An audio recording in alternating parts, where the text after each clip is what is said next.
بسم اللہ الرحمن الرحیم وتوصف النکرۃ بالجملۃ الخبریۃ، اور صفت لائی جاتی ہے نکرہ کی جملہ خبریہ کے ساتھ، ویلزم الضمیر، اور ضمیر لازم ہے۔ نکرہ کی صفت جملہ خبریہ آ سکتی ہے، اور پھر جملہ خبریہ میں ضمیر کا ہونا ضروری ہے کہ جو موصوف کی طرف لوٹے، جیسے جاءنی رجل ابوہ عالم۔ اس میں رجل نکرہ ہے، ابوہ عالم جملہ خبریہ اس کی صفت ہے، اور اس میں ابوہ کی ضمیر ہے جو رجل موصوف کی طرف لوٹ رہی ہے۔ نکرہ کی صفت جملہ خبریہ آ سکتی ہے، اور پھر اس وقت اس میں ضمیر کا ہونا ضروری ہے جو موصوف کی طرف لوٹے، جیسے جاءنی رجل ابوہ عالم۔ اس میں رجل نکرہ ہے، ابوہ عالم جملہ خبریہ اس کی صفت ہے، اور اس میں ضمیر ہے جو رجل موصوف کی طرف لوٹ رہی ہے۔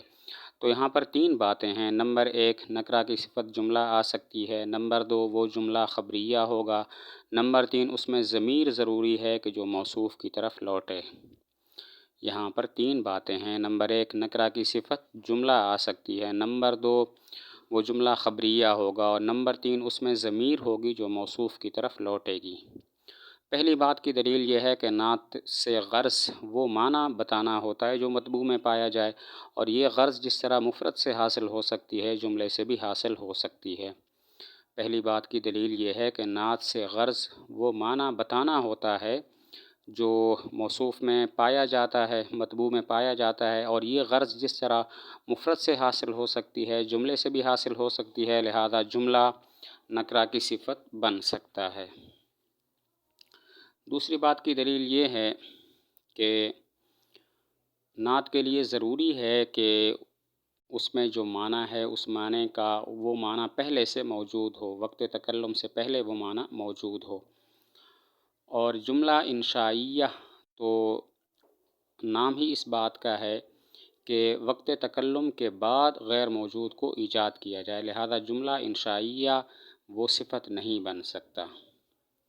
دوسری بات کی دلیل یہ ہے کہ جملہ خبریہ اس لیے ہوگا کہ نعت کے لیے ضروری ہے کہ اس کا جو معنی ہے وہ وقت تکلم سے پہلے موجود ہو، اور جبکہ جملہ انشائیہ تو نام ہی اس بات کا ہے کہ وقت تکلم کے بعد غیر موجود کو ایجاد کیا جائے، لہذا جملہ انشائیہ نعت نہیں بن سکتا، صرف جملہ خبریہ نعت بن سکتا ہے۔ اور تیسری بات کی دلیل یہ ہے کہ صفت موصوف کے ساتھ مرتبط ہوتی ہے، جبکہ جملہ خبریہ مستقل بنفسہا ہوتا ہے، وہ کسی کے ساتھ ارتباط کا محتاج نہیں ہے، تو اس میں ضمیر کا ہونا ضروری ہے جو موصوف کی طرف لوٹے، تاکہ موصوف اور صفت کا آپس میں ارتباط ہو جائے۔ تیسری بات کی دلیل یہ ہے کہ صفت موصوف کے ساتھ مرتبط ہوتی ہے، جبکہ جملہ خبریہ مستقل بنفسہا ہوتا ہے، وہ کسی کے ساتھ ارتباط کا محتاج نہیں ہوتا، تو اس میں ضمیر کا ہونا ضروری ہے جو موصوف کی طرف لوٹے، تاکہ موصوف صفت میں ارتباط ہو جائے۔ وتوصف، اور صفت لائی جاتی ہے بحال الموصوف، موصوف کے حال کے ساتھ، و بحال متعلقہ، اور اس کے متعلق کے حال کے ساتھ، جیسے مررت برجل، میں گزرا ایسے آدمی کے پاس سے، حسن غلامہ، کہ اچھا ہے اس کا غلام۔ نعت کی دو قسمیں ہیں، نعت بحال المنعوت اور نعت بحال متعلق المنعوت۔ نعت بحال المنعوت وہ نعت ہے جو ایسے معنی پر دلالت کرے جو معنی مطبوع میں پایا جاتا ہے، جیسے جاءنی رجل عالم۔ اس میں عالم نعت بحال المنعوت ہے، یہ ایسے معنی پر دلالت کرتی ہے جو مطبوع رجل میں پایا جاتا ہے۔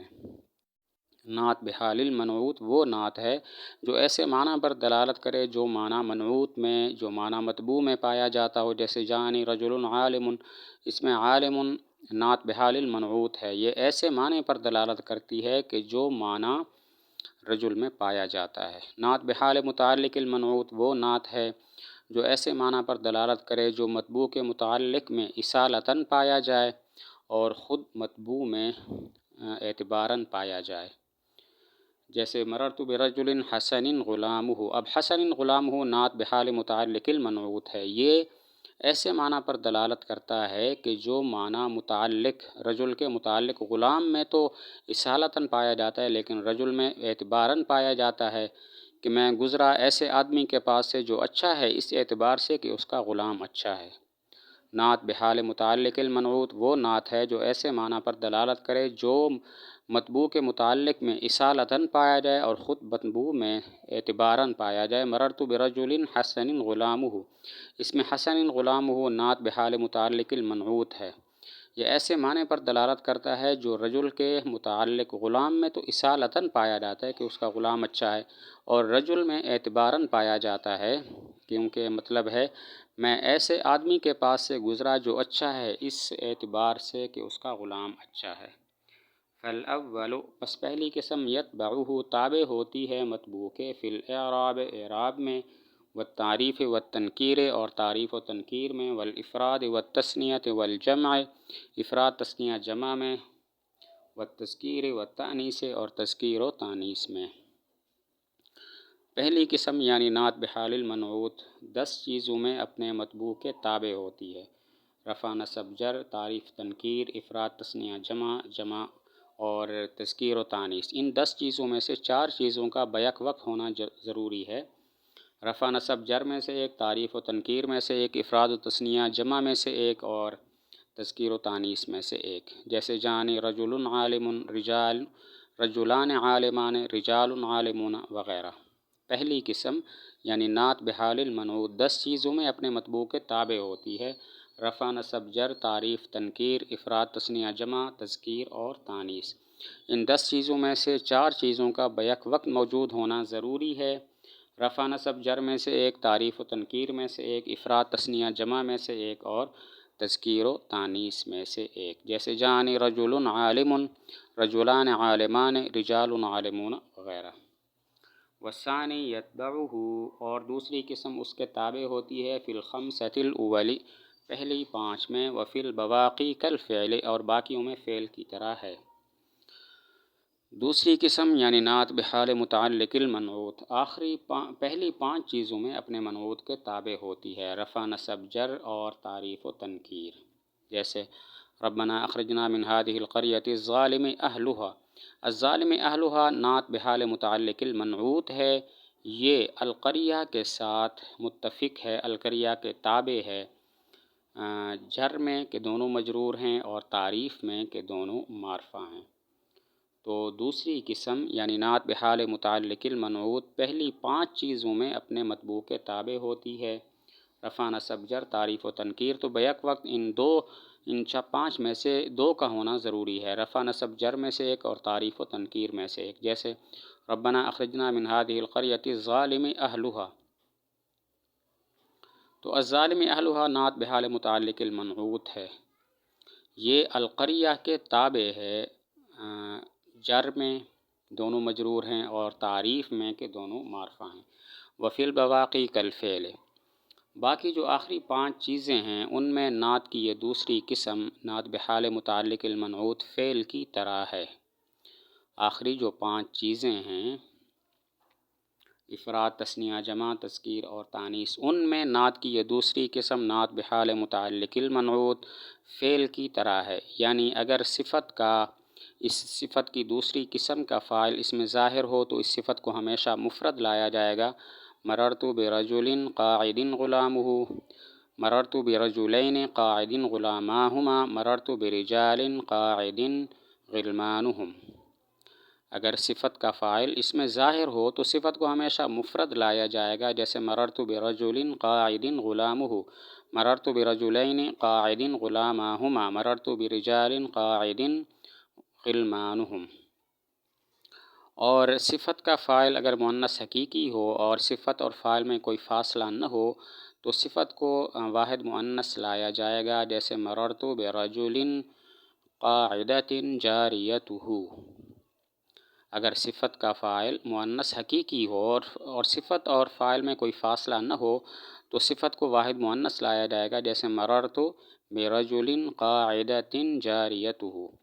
اور اگر صفت کا فاعل مؤنث حقیقی ہو لیکن صفت اور فاعل میں کوئی فاصلہ ہو، یا فاعل مؤنث غیر حقیقی ہو، یا فاعل جمع مکسر ہو تو صفت کو مذکر اور مؤنث دونوں طرح لا سکتے ہیں۔ اگر صفت کا فاعل مؤنث حقیقی ہو لیکن صفت اور فاعل میں کوئی فاصلہ ہو، یا فاعل مؤنث غیر حقیقی ہو، یا فاعل جمع مکسر ہو تو پھر صفت کو مذکر اور مؤنث دونوں طرح لا سکتے ہیں۔ فاعل مؤنث حقیقی ہو لیکن درمیان میں فاصلہ ہو، مررت برجل قاعدۃ فی الدار جاریتہ اور قاعد فی الدار جاریتہ، دونوں طرح پڑھ سکتے ہیں۔ مررت برجل قاعد فی الدار جاریتہ یا قاعدۃ فی الدار جاریتہ، دونوں طرح پڑھ سکتے ہیں۔ فاعل مؤنث غیر حقیقی ہو، جیسے مررت برجل معمور دارہ اور معمورۃ دارہ، دونوں طرح پڑھ سکتے ہیں کہ میں ایسے آدمی کے پاس سے گزرا کہ آباد تھا اس کا گھر۔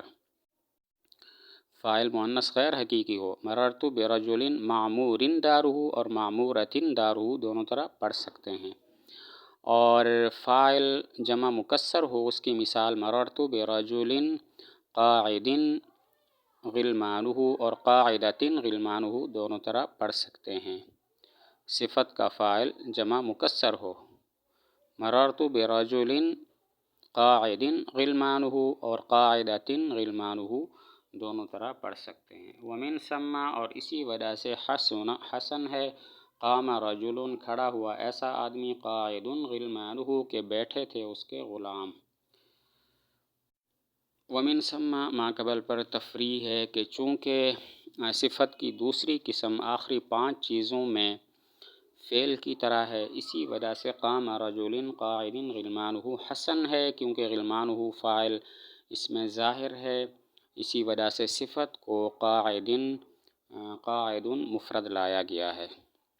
ما قبل پر تفریح کہ چونکہ صفت کی یہ دوسری قسم آخری 5 چیزوں میں افراد، تثنیہ، جمع، تذکیر اور تانیث میں فعل کی طرح ہوتی ہے، اسی وجہ سے قام رجل قاعد غلمانہ حسن ہے، اس لیے کہ غلمانہ یہ فاعل اس میں ظاہر ہے تو صفت قاعد کو مفرد لایا گیا۔ وضعف اور ضعیف ہے قاعدون غلمانہ اور جائز ہے قعود غلمانہ۔ قام رجل قاعدون غلمانہ یہ ضعیف ہے، اس لیے کہ قاعدون یہ فعل کے مشابہ ہے، اور جب فاعل اس میں ظاہر ہو تو پھر فعل میں اور صفت میں علامت تثنیہ اور علامت جمع کو ظاہر کرنا ضعیف ہوتا ہے، اسی وجہ سے قاعدون کہنا ضعیف ہے۔ اس کی وجہ یہ ہے کہ قاعدون صفت ہے جس میں علامت جمع واو ظاہر ہے، اور جب فاعل اس میں ظاہر ہو تو پھر صفت ہو یا فعل ہو، اس میں علامت تثنیہ علامت جمع کو ظاہر کرنا ضعیف ہوتا ہے۔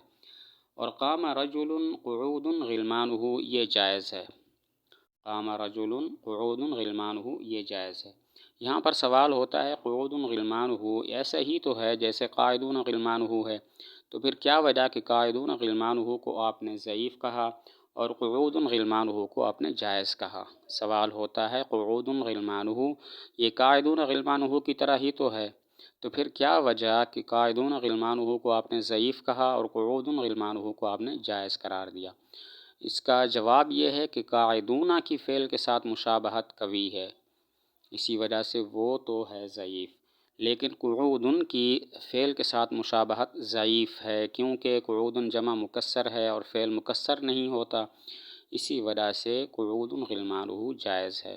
جواب یہ ہے قاعدون کی فعل کے ساتھ مشابہت قوی ہے، اسی وجہ سے قعود غلمانہ تو ضعیف ہے، لیکن قاعدون غلمانہ تو ضعیف ہے، لیکن قعود کی فعل کے ساتھ مشابہت ضعیف ہے، کیونکہ یہ جمع مکسر ہے اور فعل مکسر نہیں ہوتا، اسی وجہ سے قعود غلمانہ جائز ہے۔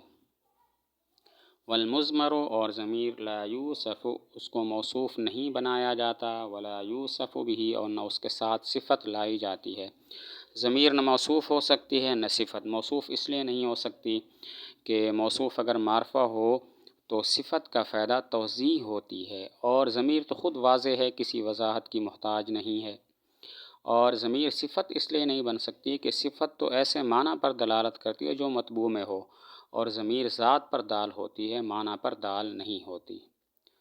ضمیر موصوف اس لیے نہیں بن سکتی کہ موصوف معرفہ ہو تو صفت کا فائدہ توضیح ہوتی ہے، وضاحت، اور ضمیر تو خود واضح ہوتی ہے، کسی وضاحت کی محتاج نہیں ہوتی۔ اور ضمیر صفت اس لیے نہیں بن سکتی کہ صفت تو اس معنی پر دلالت کرتی ہے جو مطبوع میں پایا جائے، جبکہ ضمیر ذات پر دلالت کرتی ہے، معنی پر دلالت نہیں کرتی۔